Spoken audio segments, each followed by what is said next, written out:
Hey guys, welcome back to the BuzzerBot, and here I am bringing you a video, and I was hoping not to bring you guys videos lately because I'm going to get an HD camera, a mixed video camera and camera, so my pictures will also be improved. But I was trying to hold off from making videos until then, so that I wouldn't have any lower quality videos, or as few as possible. But regardless, I have to show you these MOCs because some of them are going to be disassembled soon.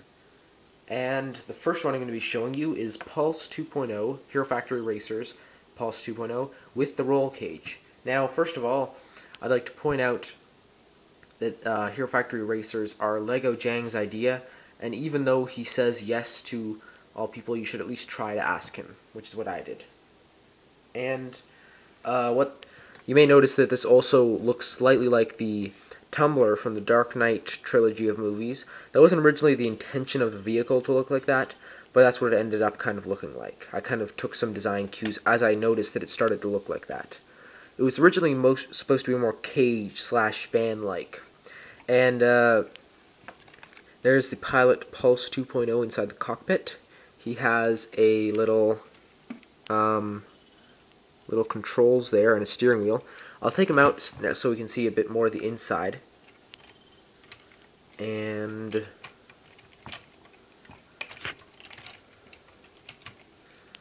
a little hard to get him out, but there we go. I'll set him off to the side now so we can take a closer look at the interior of the roll cage. As you may be able to see, I tried to create kind of a seat back here, and it kind of works. It also works very well as a structural support for the roll cage up here.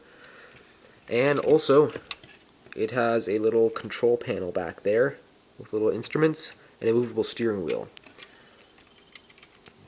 Now, another one of the features of the vehicle is that it has moving steering, though some stuff kind of tends to get in the way. And also, the steering is kind of troublesome because a bunch of hoses and stuff, and these lights and these panels kind of get pushed, so it tends to look weird, but it can technically steer.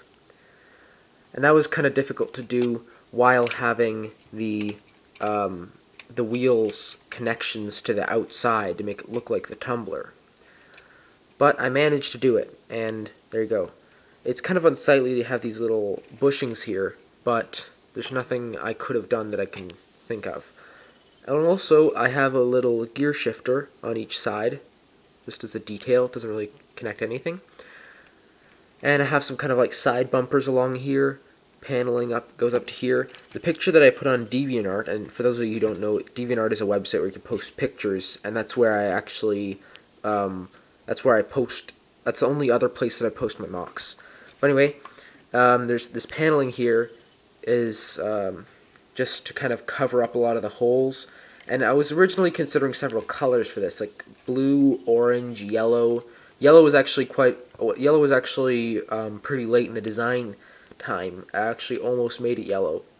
And black was also considered to make it look a lot like the tumbler, but I decided that I did not want to go in that direction exactly. I wanted to make it look different. And plus, I've made black vehicles before, I think, so I wanted something different color-wise. And I thought, well, I've never made a purely silver with just the armor silver color, and that pops a lot, and I quite like it. So, if we rotate it around, it's exactly the same on the other side, and as you can see back here, it has rear suspension. It uses the low-tension springs, and I don't know what that clicking is, but I don't think it's supposed to happen.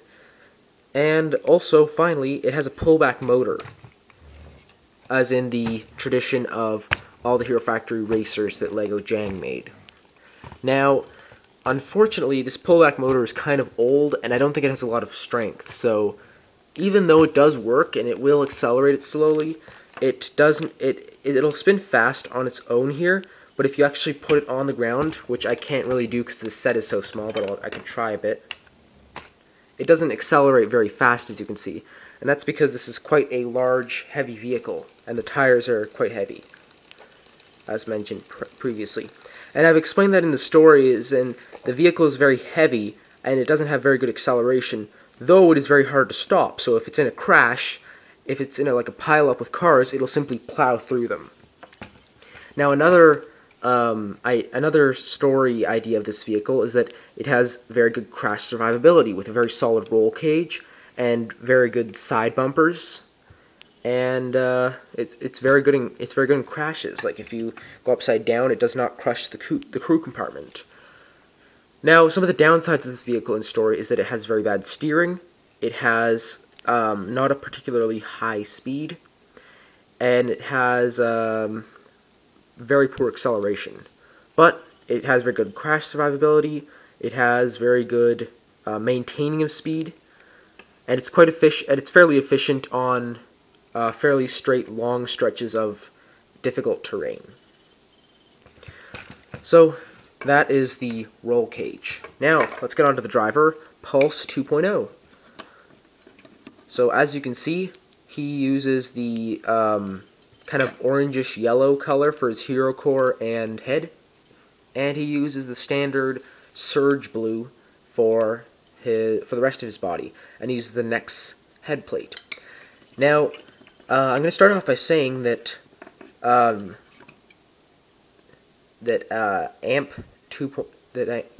2.0 is one of my earliest ideas for a MOC. Now, he's supposed to have a partner named Amp 2.0, and the idea was that the driver that came with the Hero Factory dropship named Nave Lanzadora, and the Furno that came with the Furno Bike, I was supposed to switch parts between them and come up with 2 new characters.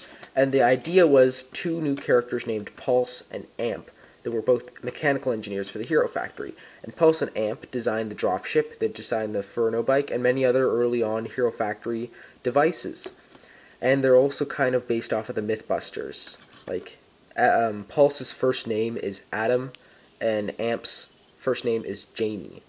And the way they're supposed to actually work is that Nave Lanzadora's mask turned backwards would be Pulse's mask, and Furno's mask, I don't know if any of you guys have noticed this, but if you turn it around, you kind of get a face on the top of his head, and that was supposed to be Amp's face.